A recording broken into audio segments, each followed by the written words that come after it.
City news में आपका स्वागत है। मैं हूं मोनिका भारती। लगातार कोरोना मरीजों की संख्या देख स्वास्थ्य विभाग में हड़कंप।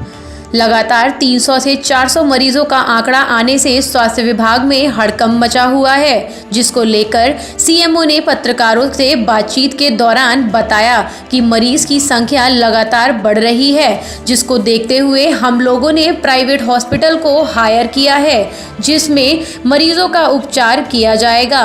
पत्रकारों से बातचीत के दौरान उन्होंने आम जनता से आग्रह किया है कि भीड़ भाड़ वाले इलाके में ना जाएं, सोशल डिस्टेंसिंग का पालन करें और मुंह पर मास्क लगाएं। ज़्यादा ज़रूरत हो तभी घर से निकलें।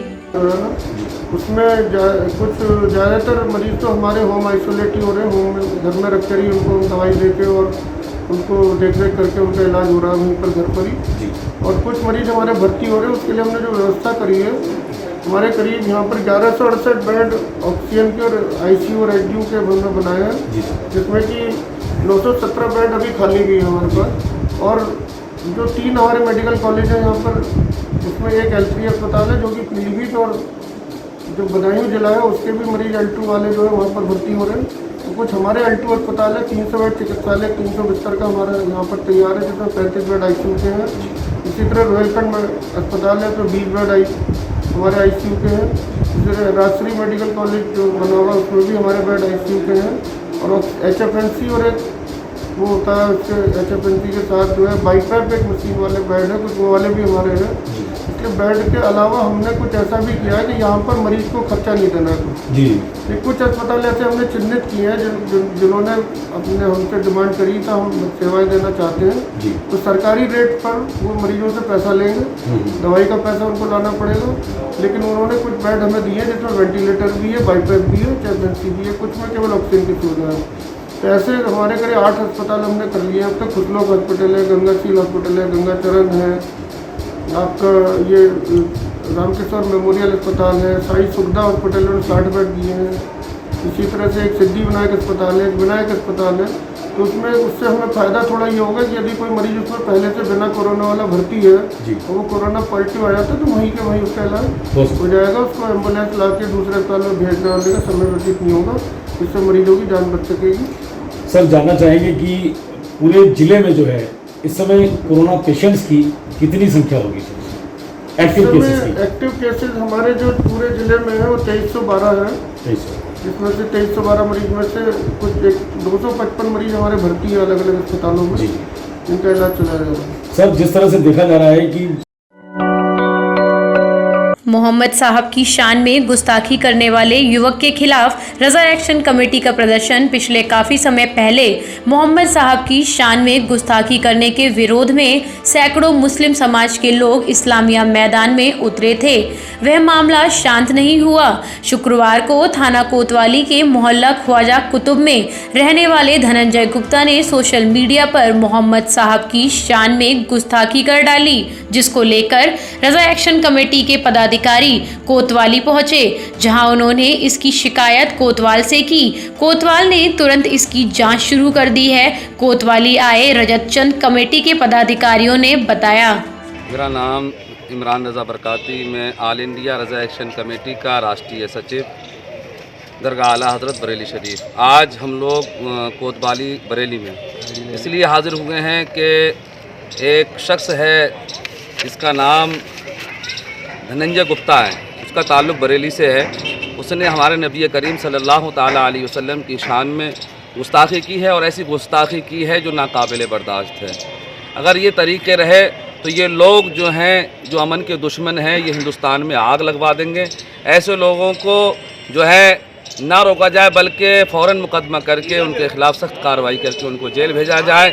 अगर ये तरीके रहे कि नरसिम्हा जैसे शख्स ने जो गुस्ताखी की है उसकी पहल पर अगर ये लोग आगे बढ़ते रहेंगे तो हिंदुस्तान अमन से जो है आग की तरफ बढ़ता चला जाएगा और लोगों के जो दिलों को ठेस पहुँच रही है ऐसे लोग ठेस पहुँचाते रहेंगे और हिंदुस्तान को आग के हवाले करते रहेंगे। हम जो है प्रशासन से बरेली के ये गुजारिश करते हैं, मांग करते हैं ऑल इंडिया रज़ा एक्शन कमेटी की जानिब से कि ऐसे लोगों को ना छोड़ा जाए बल्कि उनके ख़िलाफ़ सख्त जो है धाराओं में मुलविस का मुकदमा लिख कर जो है उनको जेल में डाला जाए और उसको इसके किए की सज़ा मिलनी चाहिए, ताकि इससे दूसरे लोगों को जो है मौका ना मिल सके जो धर्म के साथ खिलवाड़ कर सके। अभी धर्म आपकी एक जो बात है हुई बहुत है। बड़ी चीज़ है। अभी आपकी बात भी हुई है, कोतवाल साहब से आपकी बात हुई है, क्या कुछ निष्कर्ष निकला, क्या कह रहे हैं? कोतवाल साहब से हमारी अभी बात हुई है, उन्होंने उसको गिरफ्तार करने के लिए भेज भी दिया है और मुकदमे के आदेश भी कर दिए। मुकदमा उसमें लिखा जा रहा है और उसको बहुत जल्द कोतवाल साहब ने कहा है हम उसे गिरफ्तार करके जेल भेजें।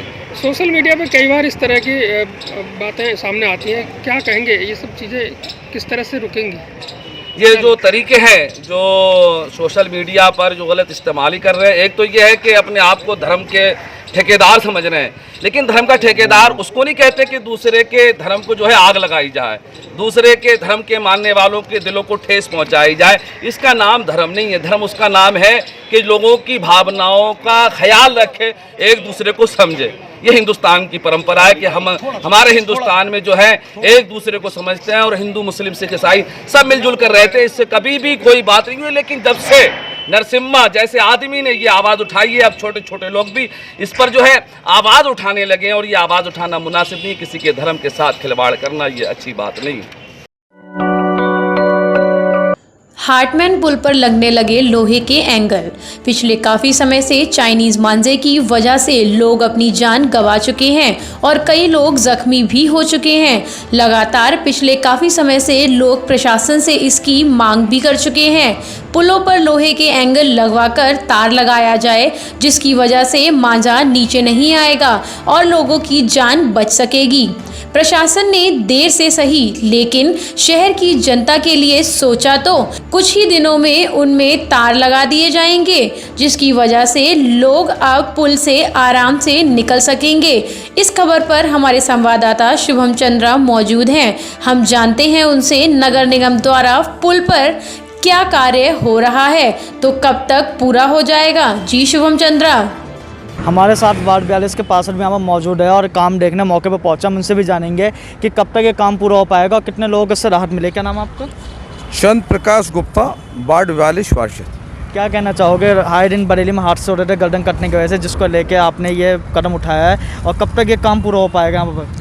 देखिए, मैं इस लड़ाई के लिए सन 2018 से लड़ रहा हूँ।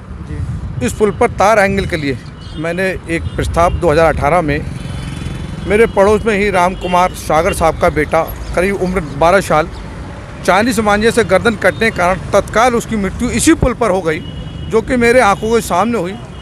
उसके उपरांत कुछ ही दिनों बाद मैंने सन 2018 में इसका एक प्रस्ताव अपने सदन में लगाया और उसे सर्वसम्मति से पास भी कराया सन 2018 में। और उसके बाद आज तक ये पुल का तार एंगल अधिकारियों के विवाद के कारण उलझा रह गया। अभी पूर्व में कई हादसे हुए। मेरे वार्ड अध्यक्ष मेरे साथ खड़े हैं, मुनीश मौर्य जी, इनके भाई महेश मौर्य जी की नाक और गर्दन कट गई, तो मुझे बहुत पीड़ा हुई, क्योंकि उस बच्चों को मैं अपने हाथों से ले गया और बहुत उसका ब्लड बहा। तब मैंने स्वयं फिर पुनः इनको माननीय महापौर जी को ये इसका रिमाइंडर दिया और मैंने कहा ये कि माननीय मेयर साहब, अगर ये पुनः एक सप्ताह के अंदर कार्य नहीं हुआ तो मेरी मजबूरी है कि मैं निगम अपने सरकार और अपने निगम में स्वयं धरने पर बैठूंगा। माननीय महापौर जी का मैं धन्यवाद दूंगा, नगराज जी का धन्यवाद दूंगा और हमारे यही साहब का धन्यवाद दूंगा। उन्होंने तत्काल इसको विशेष दिलचस्पी रुचि दिलाकर तीसरे ही दिन ये काम शुरू करा दिया और अब काम लगभग 90% हो चुका है। आप देख रहे हैं थोड़ा सा काम रह गया और लगभग से 2 दिन के अंदर ये पूरा काम। इसमें क्या बाद में तार बांधी जाएगी सब में? इसमें एंगल लग चुका है और एंगल पर लोहे के वायर, एक नहीं 2 वायर, कभी कोई चाइनीज़ मांझा मोटा होता, अगर एक वायर कट जाएगा तो दूसरा वायर उसको रोकने के लिए 2 वायर लगाए जाएंगे और शीघ्र मेरा मानना है कि 2 दिन के अंदर ये काम पूर्ण हो जाएगा। इसलिए मैं पुनः आपके चैनल के माध्यम से माननीय महापौर जी, माननीय नगराज जी और मेरे इस व्यवस्था को देख रहे यही साहब श्री राजीव शर्मा जी का धन्यवाद देता हूँ और क्षेत्र की जनता को इससे बहुत बड़ी राहत मिलेगी, क्योंकि इससे बहुत सारे हादसे हुए हैं। एक माँ ने अपना बेटा खो दिया, बहुत सारे लोगों ने अपने अंग भंग हो गए, तो बहुत बड़ा काम है मेरे हिसाब से और इसलिए सारे निगम के लोग बधाई के पात्र हैं।